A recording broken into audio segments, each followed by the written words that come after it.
सीधी मां यूथ कांग्रेस के प्रदेश अध्यक्ष विक्रांत भूरिया के आज आगमन भा, जहां सीधी के पुलिस के द्वारा वाटर कैनन से विक्रांत भूरिया के स्वागत भा।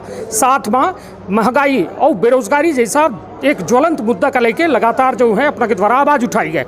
विंध्य क्षेत्र के ये पहल बघेली न्यूज चैनल में हम कनीश तिवारी अपना पंचन का सभी जनन का प्रणाम करी थे। वो अब हमारे साथ हैं प्रदेश अध्यक्ष यूथ के कांग्रेस विंग के विक्रांत भूरिया जी। पहले तो सीधी के धारा में अपना के बहुत बहुत स्वागत है। बहुत बहुत धन्यवाद तिवारी जी।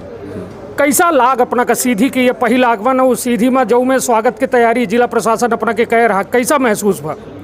देखिए, जब तक खातिरदारी नहीं हो यूथ कांग्रेस को मज़ा तो आता नहीं है। हम लड़ाई लड़ रहे हैं और अपनी आवाज़ पहुंचाने के लिए लड़ रहे हैं। तो चाहे पुलिस प्रशासन लाठियां चलाती है, आंसू गैस चलाती है या फिर बौछारें करती है, उससे हमारा युवा कार्यकर्ता डरता नहीं है। हाँ, जो मुद्दा है उसके लिए लड़ाई आगे भी लड़ी है और आगे भी लड़ते रहेंगे हम लोग।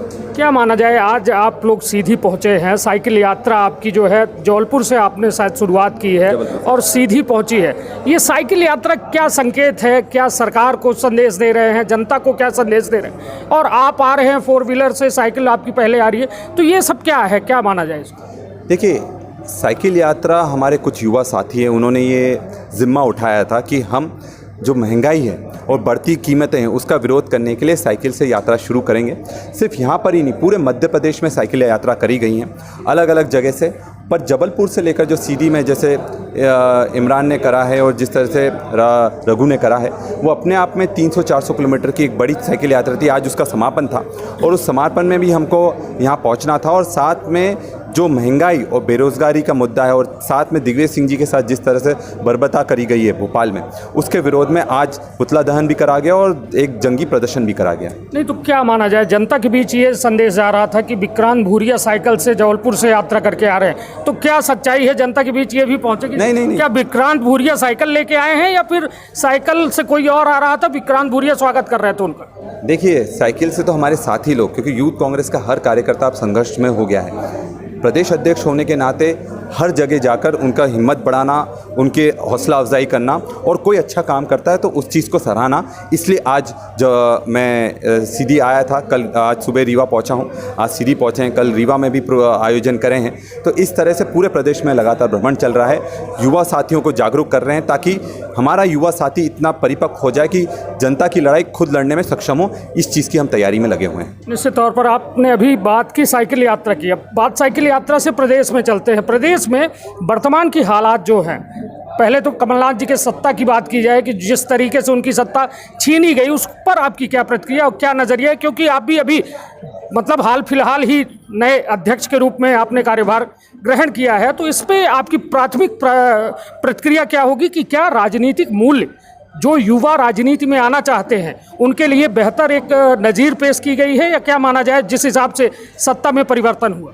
देखिए, ये तो कभी भी इस तरह का शर्मनाक काम इतने बड़े स्तर पर नहीं हुआ है। जिस तरह बीजेपी ने अपने धन बल के दम पर पूरी की पूरी सरकार, विधायक खरीद लिए और सरकार बना दी, और ये युवाओं के लिए एक अच्छा संकेत नहीं है राजनीति में जो आना चाहते हैं। इसलिए यूथ कांग्रेस के माध्यम से हम ये प्रयास कर रहे हैं कि लोगों को जो यूथ कांग्रेस से जुड़ते हैं, जो हमारे से जुड़ना चाहते हैं, उनको कांग्रेस की विचारधारा से हम जोड़े। क्योंकि व्यक्ति जो विचारधारा से नहीं जुड़ेगा वो पार्टी कभी भी छोड़ सकता है, अगर उसको मान लो कोई पद नहीं मिला, कोई लालच नहीं मिला।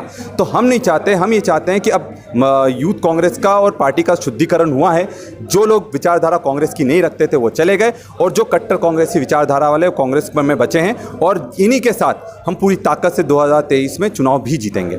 24 लोग आपको छोड़ के गए थे उस दौर पर, जब ज्योतिरादित्य सिंधिया के एक सड़क में एक महज छोटे से बयान को लेकर विवाद की बात सामने आई थी। तो ये बताइए, क्या कांग्रेस में कहीं कमी है कि अपनी विचारधारा से अपने ही लोगों को प्रभावित नहीं कर पा रही है, इसलिए आपसे लोग टूट के अलग हो रहे हैं? क्या वजह मानते हैं आप? पैसा? आपको क्या लगता है जो लोग 24 लोग गए वो उनकी बीजेपी की विचारधारा के साथ गए? आज भी जो लोग गए हैं वो बीजेपी के साथ घुल मिल नहीं पा रहे हैं।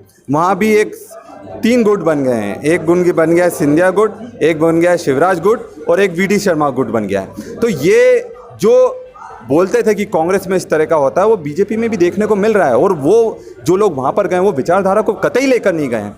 वो सीधे सीधे जो प्रलोभन मिल रहा था, मंत्री पद का लालच मिल रहा था और जो पैसा मिल रहा था, उसके ताकत के दम पर वो लोग वहाँ गए। और मैं आपको बता रहा हूँ, बहुत जल्द अगर वो वहाँ से भी ना खुश हो जाए तो कोई बड़ी बात नहीं है। नहीं, तो आपने अभी कहा पैसा वजह बनी जिससे ये लोग हट टूटे। तो भाजपा का लगातार आरोप था कि भाई आपके पास तो मुख्यमंत्री ही आपका बिजनेसमैन था। कमलनाथ जी को कहा गया कि वो बड़े बिजनेसमैन है, उनके पास पैसे कोई कमी नहीं है। तो फिर क्या आप कांग्रेस के पास पैसा नहीं है क्या? देखिए, रोक पाए, अपने ही लोगों को रोक पाए? इतनी भूख कैसे पैसे की पैदा हो गई कांग्रेस में रहकर? कमलनाथ जी बहुत साफ सुथरी छवि वाले नेता हैं।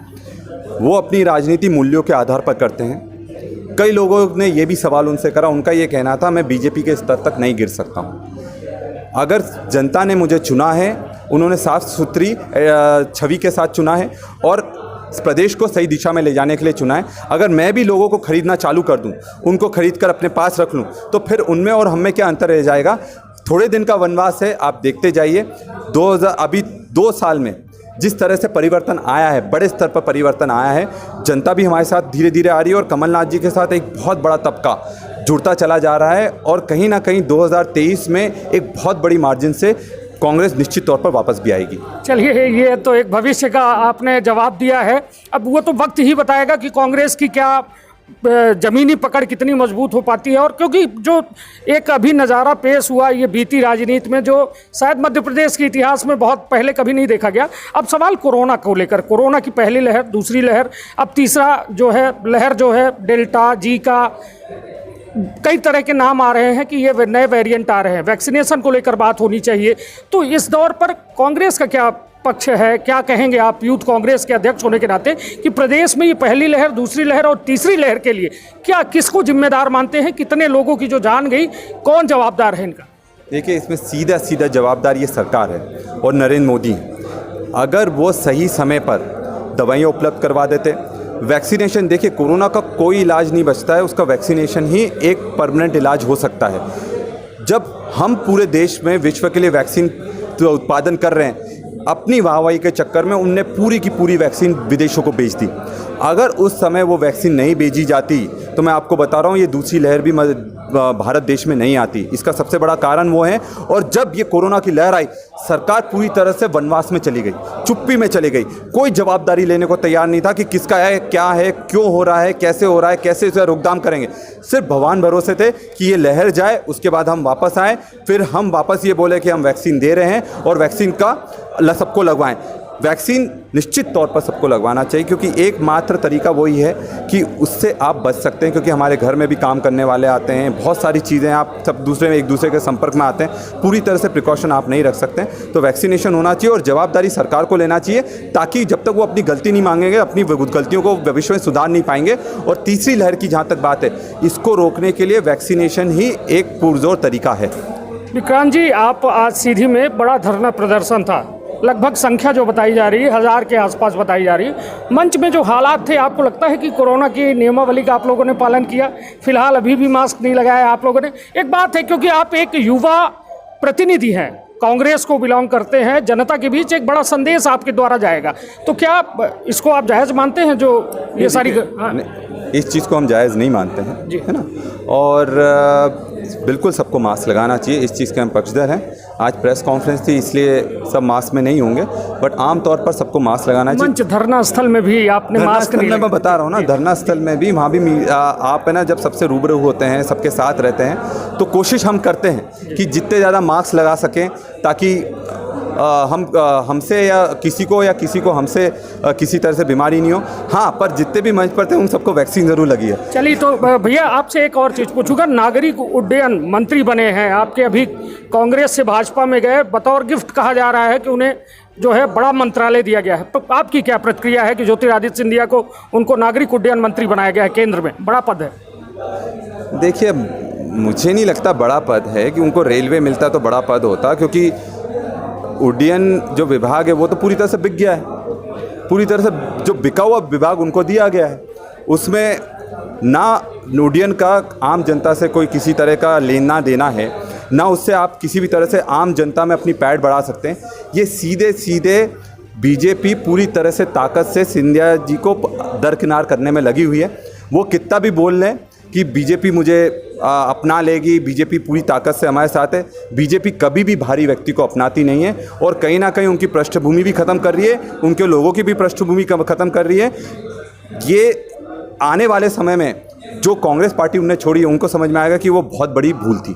माधवराव सिंधिया जी भी नागरिक उड्डयन मंत्री ही थे, तो मतलब ये माना जाए कि उनको इस क्या मानते हैं कि ये वफादारी का भाजपा के साथ प्रमाण, मतलब उनको पुरस्कार मिला है, या फिर कांग्रेस के साथ क्या किया उन्होंने कि उनको ये ऐसा पुरस्कार? देखिए, उसमें तो मैं यही बोलना चाहूँगा, उस तरह कम से कम हमारे पास प्लेन तो होते थे जो खुद की सरकार के होते थे। आज तो हमारे प्लेन ही नहीं बचे, सब कुछ तो बेच रही है सरकार। सारे BHEL भेज दिया आपने, अडानी अंबानी को पूरा देश गिरवी रख दिया है, एयरपोर्ट गिरवी रख दिए, आपके पास बचा क्या है? तो ये जो बिक गया है वही विभाग उनको दिया गया है और उनके भविष्य के लिए, उनकी राजनीति के लिए ये बहुत चिंताजनक संकेत है। क्या मानते हैं, इतनी देश की आबादी युवा है, इस दौर में सबसे बड़ा सवाल ये उठ रहा है कि युवा जो है बेरोजगार है, युवा के पास रोजगार नहीं है। वो लगातार जो है आपके देश के प्रधानमंत्री, क्योंकि आप भी इसी देश के निवासी हैं और भले ही कांग्रेस में हैं, वो कहते पकौड़ा तलो, इसको क्या कहते हैं आप? ये वास्तव में क्या पकौड़ा तलने से बेरोजगारी दूर होगी? देखिए, जो प्रधानमंत्री जी हैं, परम सम्मानीय प्रधानमंत्री जी हैं, उनको खुद ही नहीं पता रहता वो क्या बोलने वाले हैं, ना उनके मंत्रिमंडल को पता होता क्या करने वाले हैं। वो एक धमाका करते हैं, गलत निर्णय लेते हैं, फिर उसको सही करने में लग जाते हैं पूरे मार्केटिंग, चाहे वो नोटबंदी हो, चाहे GST हो, चाहे ये नौकरियों की बात करना हो। आप पहले बोलते थे कि युवाओं को पकौड़ा तलना चाहिए ताकि वो रोज़गार मिल सके, उसके बाद उन्हें खाने का तेल महंगा कर दिया। अब बोलते हैं दूसरी चीज़ बोलते हैं, उसके बाद तीसरी चीज़ बोलेंगे। ये उसका समाधान नहीं है। गंभीर ये देश का इतिहास रहा है। हम ये नहीं बोलते हैं कि हम उनके विपक्ष पार्टी में हैं इसलिए हम उनका विरोध करना चाहते हैं। अटल बिहारी वाजपेयी बहुत अच्छे नेता रहे, गंभीर नेता रहे, उनने अपने मूल्यों के साथ कभी भी समझौता नहीं करा। ये वो बीजेपी नहीं बची जो पहले हुआ करती थी। अब सिर्फ ताकत के दम पर, पैसे के दम पर और बाहुबल के दम पर बस खरीदना जानते हैं और अपनी सरकार जब बनाना जानते हैं, चाहे उसमें हिंसा लगे, कुछ भी लगे। तो ये देश गलत दिशा में जा रहा है और मुझे इस चीज़ का डर है कि ऐसा ना हो कि जब तक ये लोग जा रहे हैं तब तक देश का इतना बड़ा नुकसान हो जाए कि हम वापस से उस चीज़ का भरपाई नहीं कर पाए। आज देखिए, विदेश मंत्रालय की हम बात करते हैं, विदेश मंत्री जिसको भी बनाया था वो शायद वो कुछ काम नहीं करता होगा, पकौड़ा ही तलता होगा घर पर, कुछ काम नहीं करता। और जितने भी हमारे आसपास के सहयोगी थे उन सब से दुश्मनी मोल ले लिया, पूरी नीतियाँ ख़राब कर दी है। उनको गाली देना और अपने वोट अर्जित करना, इस तरह से विदेश नीति नहीं चलती है। देश को चलाना है तो मजबूत करना पड़ता है, सारी जितने भी हमारी सीमाएं उनको सुरक्षित करना पड़ता है। तो ये बिल्कुल गलत है। आज तक मैं बताता हूँ, जिस सेना के दम पर पुलवामा अटैक करा गया, आज तक पकड़ा ही नहीं है किसने करा गया। जिस एक पुलिस वाले का DSP का नाम आया था उसको इस तरह से अंडरग्राउंड कर दिया गया क्योंकि वो बीजेपी का नाम उगल देता उसमें। तो ये गलत राजनीति है और ये सिर्फ सत्ता बचाने के लिए है, ये उसूलों वाली राजनीति नहीं। और कहीं ना कहीं युवाओं को अब ये लगने लगा है कि राजनीति अगर होना चाहिए तो उसमें कमी है, कुछ ना कुछ उसूल तो होना चाहिए। ऐसा नहीं है कि आपकी सरकार है आप पूरी तरह से विरोधियों को निपटाने में लग गए, विपक्षी लोगों को गलत FIR करने लगे। आपको इतना स्पेस देना पड़ेगा कि हम तानाशाही राज्य ना बने।